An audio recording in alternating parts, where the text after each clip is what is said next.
Vous êtes ce qu'on appelle très joliment un enfant arc-en-ciel. Est-ce que vous pouvez expliquer pour les gens qui ne connaissent pas cette expression, l'enfant arc-en-ciel? En fait, un enfant arc-en-ciel, c'est un nom qu'on a donné, pas moi, hein, les scientifiques ont donné aux enfants qui sont nés après le décès d'un bébé.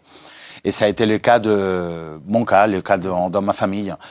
Ma maman, elle a eu une petite avant ma naissance, qu'elle est décédée quelques jours après. Maria, oui, votre grande sœur, oui. Ouais, ma grande sœur, Maria, et voilà. Sauf que il faut pas oublier le contexte dans lequel je suis né. Je suis né dans une Espagne post-Franco. Il venait de mourir il y avait 3 ans. Les gens aimaient pas beaucoup parler dans la famille des choses qui faisaient mal, et du coup, parfois on enterre des choses, des faits qui arrivent. Comme on enterre à la fois une petite fille et on enterre son souvenir, sa mémoire, tout. Oui, en fait, et en fait, il n'y a pas de plaques.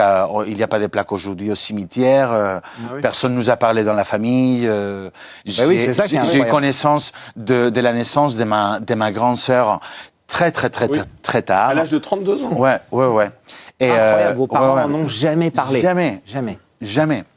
Et mon papa, il m'a jamais parlé de ça. Mais comment vous l'avez appris, cette nouvelle? Ça a été avec une conversation anodine avec ma mère. Ouais. Elle a dit ça sans vouloir le dire. Ouais. Et moi, comme je peux pas rester sans savoir, j'ai posé plein de questions derrière. Et c'est pour ça qu'aujourd'hui, ce livre, je l'ai dédié à Maria, parce que je trouve qu'il faut honorer chaque membre de la famille. Il faut leur donner la place, parce qu'elle l'avait pas.